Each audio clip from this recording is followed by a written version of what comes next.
안녕하세요. 내 영혼이 잘된 같이 영혼육TV의 유상호 인사드립니다. 구독과 좋아요는 영혼육을 살리는 힘이니 좋아요, 구독 꾹 눌러주세요. 제가 지난주에 긍정적 욕망의 힘이라고 하는 책을 나눴었습니다.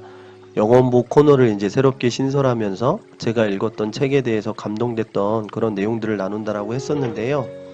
지난주에 나눴던 인트로에서는 이런 질문을 했었습니다. 당신이 정말로 원하는 것은 무엇입니까?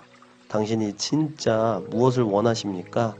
세상의 많은 사람들은 자신이 원하는 것이 무엇인지 알지 못합니다. 그리고 떠벅떠벅 그냥 많은 사람들이 걸어왔던 그 길을 쫓아가고 있습니다. 라고 이야기를 나눴었습니다. 여러분들이 여러분 안에 있는 그런 갈망들을 생각하면 생각할수록 여러분 안에서 힘이 생길 것이고 그 힘으로 말미암아 열정과 끈기가 더욱더 안에서 일어날 것입니다. 그렇기 때문에 제가 이 책을 나누는 것이고요. 오늘은 긍정적 욕망의 힘의 챕터 1장 찾으십시오라고 하는 내용인데요. 이번 주에 제가 이 책을 읽으면서 진짜 이 책을 읽으면서 내가 너무나도 자유함을 느끼고 있구나 라고 하는 생각이 들었었고요. 책을 읽으면서 진짜 내가 흥분이 되고 있네. 그리고 진짜 뭐라도 할 수 있을 것 같다 라고 하는 그런 생각들이 들었습니다. 여러분들도 이 책을 읽으면서 그러한 마음이 들으셨으면 좋겠고요. 무엇보다도 여러분의 삶에 큰 변화가 있는 그런 책이었으면 좋겠습니다. 찾으십시오라고 하는 그런 내용들 앞표지에 보면 이런 내용들이 적혀져 있습니다. 근데 제가 이 표지 내용들을 읽으면서도 내가 기존에 가지고 있었던 생각들을 아주 가지고 있구나. 알았지만 삶에 제대로 적용하지 못하고 있는 것도 있었네 라고 하는 그런 생각이 들었습니다.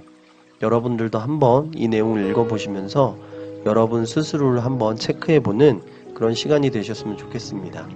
두려워 말고 이렇게 담대히 말하십시오. 나는 이것을 원합니다. 반드시 가지고 말 것입니다. 이것은 나의 권리요 유산이므로 나는 이것을 요구합니다. 우리가 삶의 축복과 법칙들을 찾지 않는다면 우리는 결코 발견하지 못할 것입니다. 하나님의 꿈을 점검해 보십시오. 자신의 형상대로 창조했던 사람을 향한 하나님의 아이디어는 무엇이었을까요? 비신자가 믿지 않는 자가 좋은 인생을 추구하는 것은 옳고 신자가 믿는 자가 물질적인 성공을 이루는 것은 잘못된 것입니까? 새가 나는 것은 물고기가 수영하는 것이 잘못된 것입니까? 긍정적인 욕망의 힘은 당신이 누구이며 하나님은 당신을 어떻게 생각하고 계시며 하나님께서 당신을 위해 공급해 주신 것은 무엇이며 당신의 삶을 계획해 놓으신 것이 무엇인지에 대한 지식과 인식으로부터 나옵니다. 여기에서 중요한 질문이 하나가 있죠. 믿지 않는 자가 좋은 인생을 사는 것은 옳고 믿는 자가 좋은 인생과 물질적인 성공을 이루는 것은 잘못된 것입니까? 라고 질문을 하고 있습니다. 여러분들은 어떤 생각을 가지고 계세요? 저는 믿는 자들이 물질적인 성공을 이루면 안 된다고 알고 있었습니다. 그런데 이게 잘못된 생각이라는 거죠. 그리고 또 하나는 이 긍정적 욕망의 힘이 어디서로부터 나오냐면 내가 알고 있는 지식과 인식으로부터 나온다고 되어 있습니다.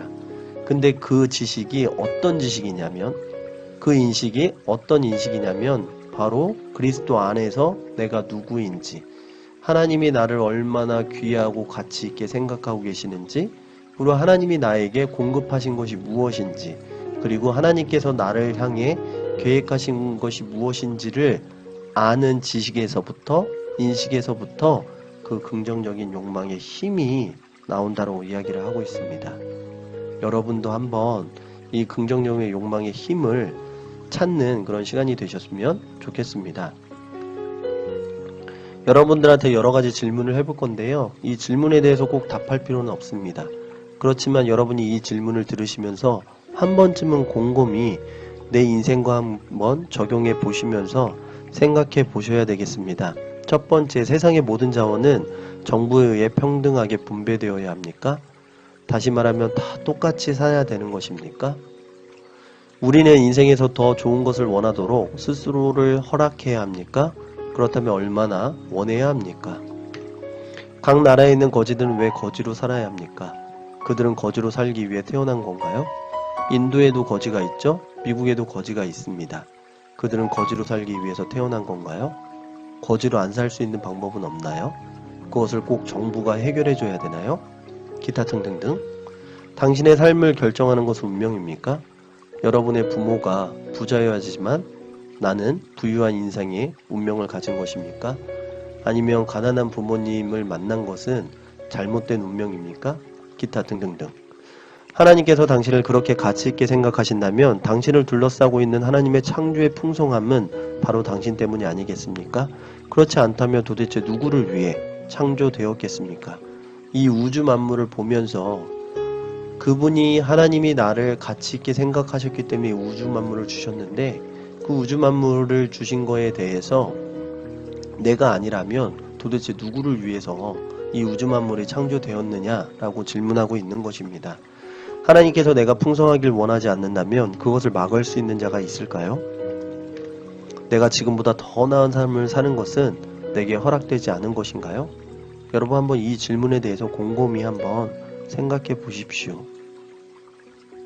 이 책에서 좀 자유롭게 생각을 했으면 좋겠다라고 예시를 들면서 말했던 내용들이 있습니다. 여러분이 삶에서 정말 원하는 것이 있다면 하나님이 우리에게 이미 주셨다는 것입니다. 그 두 가지만 있다면 여러분이 못할 것이 없다는 것이죠. 그것이 무엇이냐면 노력하는 의지라는 것이고 또 하나는 강한 욕망을 향한 능력이라는 것입니다.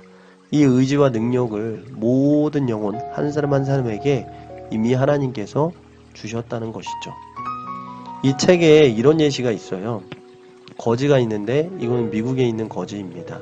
보시는 것처럼 알코올 중독인가봐요. 알코올을 위해서 이제 현금이 필요하다라고 말하고 있습니다. 근데 이분은 원래 태어날 때부터 거지였을까요? 아니면 알코올 중독이었기 때문에 거지가 될 수밖에 없었나요? 그렇다면 이분은 알코올 중독에서 벗어날 수 있는 그런 방법이 없었을까요? 아니면 거지로 사는 것이 이분의 운명일까요? 이 책에서는 운명에 굴복하지 말고 고급이 되기로 서원하라고 되어 있습니다. 이분한테 정말로 고급이 되는 것은 무엇입니까? 당연히 알코올 중독에서 벗어나는 것이겠죠. 그리고 거지로 사는 것이 아니라 일반적인 사는 사람들이 사는 것처럼 사는 것이고 돈을 버는 것이고 그리고 지금보다 더 부유해지는 것이 고급이 되기로 선택하는 것이죠.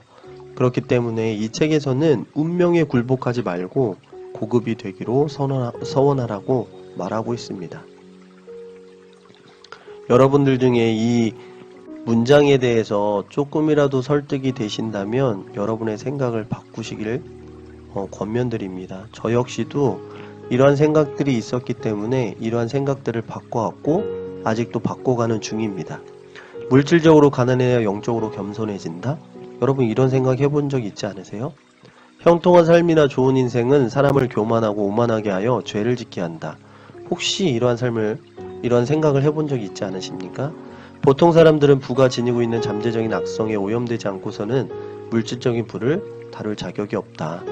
이런 문장들이 우리의 인식 속에 있다면 우리는 지금보다 더 풍성하게 그리고 지금보다 더 나은 삶, 더 행복한 삶으로 나아갈 수 없게 되어집니다. 여기에 있는 이런 문장들은 전부 다 중세 시대 때부터 내려왔던 거짓 교리에 속해 있는 내용입니다.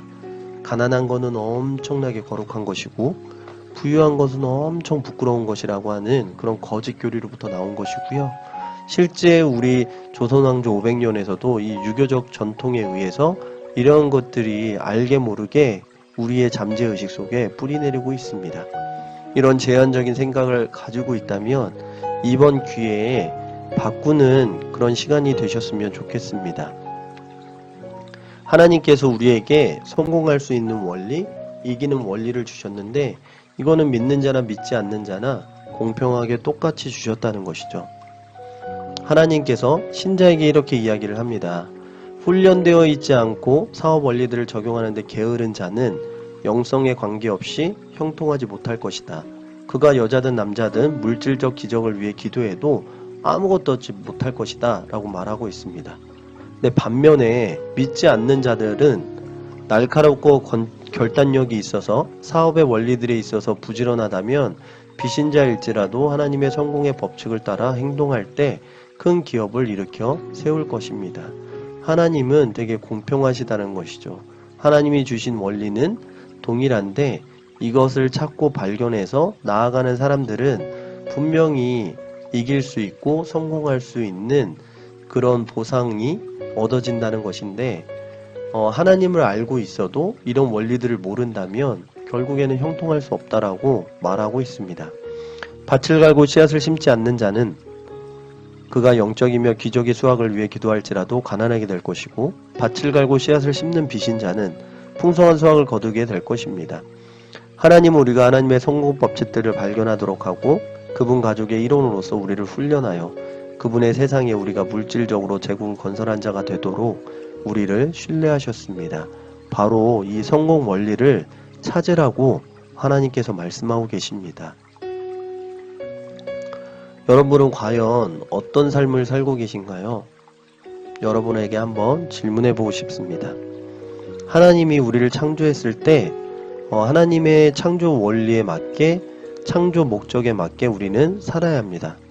아담과 하와의 시대 때는 하나님께서 아담과 하와에게 이렇게 말씀하셨습니다. 그들을 되게 복을 주시면서 생육하고 번성하여 땅에 충만하라, 땅을 정복하라, 바다의 물고기와 하늘의 새와 땅에 움직이는 모든 생물을 다스리라. 즉 아담과 하와에게 다스릴 수 있는 권세와 능력을 이미 주셨습니다. 그것을 복으로 주셨습니다. 그리고 물고기와 새와 바다에 움직이는 땅에 움직이는 모든 생물들이 그 아담과 하와의 명령에 순종할 수밖에 없고 따를 수밖에 없는 그 다스림의 위치에 있었습니다. 그게 아담이 능력이었고 아담의 권세였습니다. 그런데 아담이 죄를 짓고 하나님과 분리되면서 그 다스림의 권세와 능력을 잃게 되죠. 근데 하나님이 인간을 너무나도 사랑하셔서 이 땅 가운데 예수님을 보내셨고, 예수님께서 십자가에서 죽으시고 부활하시면서 우리의 죄의 문제를 해결하시고 하나님과 똑같은 본성, 바로 의의 본성을 가질 수 있도록 예수님이 우리의 죄에 대해서 내줌이 되시고 또한 우리를 의롭다 하시기 위해서 다시 살아나게 되십니다. 그렇게 해서 예수님을 믿는 모든 사람들에게 예수님은 이렇게 말씀하십니다. 너희는 먼저 하나님의 나라와 하나님의 의를 구해라. 그리하면 이 모든 것을 너희에게 더하시리라. 이 모든 것이 무엇입니까? 모든 것입니다. 여러분이 필요한 모든 것, 여러분이 원하는 모든 것, 여러분이 갖고 싶은 모든 것, 이것을 더하여 주신다고 하셨는데, 이 모든 것을 갖기 전에 먼저 하나님 나라와 하나님의 의를 구하라고, 찾으라고 말하고 있습니다. 그럼 여기서 이제 질문이 생길 수 있겠죠. 하나님의 나라가 뭐냐? 하나님의 의가 뭐냐? 여러분, 하나님의 나라는 질병도 없고 가난도 없고 질투도 없고 좌절도 없고 분노도 없고 사랑이 넘치는 그런 나라입니다. 사랑의 아들의 나라입니다. 그 나라가 만약에 우리 가정에 임한다면 우리 가정은 어떤 나라가 될까요? 당연히 사랑이 넘치는 그런 다스림의 나라가 되겠죠? 만약에 직장에 하나님의 나라가 임한다면 그 직장은 어떤 직장이 될까요? 그리고 이 사회에 하나님의 왕국이, 하나님의 나라가 임한다면 과연 이 사회는 어떤 사회가 될까요? 다시 말하면 죄가 들끓는 그런 세상이 아니라 사랑이 충만한 그런 나라가 될 것입니다. 하나님의 의는 무엇입니까? 바로 하나님의 의는 하나님과 내가 어떤 위치에 있는지를 말해주는 것입니다. 하나님과 나와의 관계에서 내가 바른 위치에 있는지를 말하는 것이죠. 그렇기 때문에 이 책에서도 찾으라고 말하고 있습니다. 이 책에서는 뭔가를 찾으라고 하는데 어떤 것을 찾으라고 했냐면 하나님 나라를 이해하라고, 그리고 하나님의 의에 대해서 찾고 이해하라고 이야기를 하고 있습니다. 그거를 다르게 설명하자면 네가 나와 내가 다스리는 영역을 찾고 이해한다면, 그리고 너와 나의 영역 안에서 너의 바른 위치를 찾고 이해한다면 너에게 이 모든 것을 더하게 될 것이다 라고 말하고 있습니다. 아담에게 하나님이 주셨던 창조의 원리는 다스림이었습니다. 마찬가지로 우리도 우리의 삶을 다스릴 수 있습니다. 왜냐하면 하나님의 나라가 우리 마음 가운데 이미 임했기 때문입니다. 그리고 또 하나는 아담은 하나님과 대화할 수 있었습니다. 아담은 바로 하나님의 자녀였습니다. 우리도 마찬가지로 하나님의 자녀이기 때문에 하나님이 부유한 분이시기 때문에 저희도 마찬가지로 부유하고, 하나님은 질병이 없으시기 때문에 우리 역시도 질병이 없게 되는 것이죠. 우리의 위치가 어떤 위치인지를 인식하고 아는 것이 바로 긍정적 욕망의 힘을 일으킬 수 있는 원동력이라고 이 책은 설명하고 있습니다. 너희의 삶은 이 모든 것들을 내게 더하여 주겠다고 한 삶, 즉 내가 원래부터 너를 위해 꿈꾸었던 삶과 같이 될 것이다. 너희가 풍성한 삶을 살며 다른 사람들이 이 삶을 발견할 수 있도록 도와주는 나의 꿈을 이루고 이 땅에서 다스리는 삶이 너희를 위한 나의 뜻이란다라가 바로 하나님께서 말씀하고 있습니다. 여러분이 이제 풍성하게 사는 가장 큰 이유는 다른 사람들이 그 풍성한 삶을 살 수 있도록 여러분이 섬기고 도와주는 것입니다. 그리고 이 땅에서, 가정에서, 사회에서, 그리고 학교에서, 직장에서 하나님의 나라가 그곳에 임할 수 있도록 여러분이 그곳에 가서 그 나라가 전파되도록 돕는 것입니다. 그게 하나님의 뜻이기 때문에 여러분이 그 뜻을 잃지만 않는다면 여러분이 원하는 그 풍성한 삶은 당연히 이루어질 수밖에 없습니다. 그렇기 때문에 신자들이 해야 할 일들이 엄청 많죠. 하나님의 꿈을 이루기 위해 하나님을 믿는 사람들은 그들에게 맡겨진 부를 통제해야 합니다. 우리가 성공의 법칙들을 영적으로 만들기를 중단하고 상식적인 법칙들을 인본주의라고 미신적인 딱지를 붙이지 않는다면 우리는 그렇게 할 수 있습니다. 이 세상의 거대한 기업들을 건축해야 할 사람이 누구입니까? 바로 당신입니다. 선거에 이겨서 국가를 책임지는 지도자가 되도록 해야 할 사람이 누구입니까? 바로 여러분입니다. 아브라함이 지도자가 됐기 때문에 노예의 해방이 있을 수 있었습니다. 그렇죠? 하나님의 나라가 임한 거죠. 노예가 있다는 건 하나님의 나라가 임한 게 아니지 않습니까? 세상의 위대한 사상가는 누가 되어야 합니까? 바로 여러분입니다. 산업계나 사업에서의 성공을 가르치는 유명한 강사는 누가 되어야 할까요? 바로 여러분입니다. 이 세상의 부를 누가 통제해야 할까요? 바로 여러분입니다. 이기심에서 꽉 찬 세상 사람들이 부를 가지고 있다면 이 세상이 어떻게 될까요? 사랑으로 충만한 하나님의 자녀들이 부를 통제하고 있다면 어떤 세상이 올까요? 이 사회의 예술가, 시인, 판사, 변호사, 주지사와 시장들은 바로 누가 되어야 하겠습니까? 4차 산업혁명을 이끌어갈 자가 과연 누가 되어야 할 겁니까? 바로 하나님을 믿는 자들, 예수님을 믿는 자들, 우리가 되어야 할 것입니다. 그렇기 때문에 여러분이 정말 이 긍정적 욕망의 힘이 각 사람마다 다 다릅니다. 주님께서 각 사람을 향한 계획이 다르듯이 우리 안에 주신 그 갈망도 다 다릅니다. 그렇기 때문에 우리가 예수 그리스도의 몸을 이루고 있는 사람으로서 각 마디마디, 각 장기, 각 조직마다, 세포마다 하는 역할이 다르기 때문에 여러분들이 해야 할 것은 바로 그리스도 안에서 하나님이 나에게 주신 계획이 무엇인지를 찾는 것입니다. 오늘 찾으십시오라고 하는 이 내용들을 보시면서 내가 어떤 자인지를 한번 생각해보고 하나님이 나에게 주신 것은 무엇인지를 한번 생각해보면서 정말 앞으로 나아가고 위로 올라가는 그런 여러분이 되셨으면 좋겠습니다.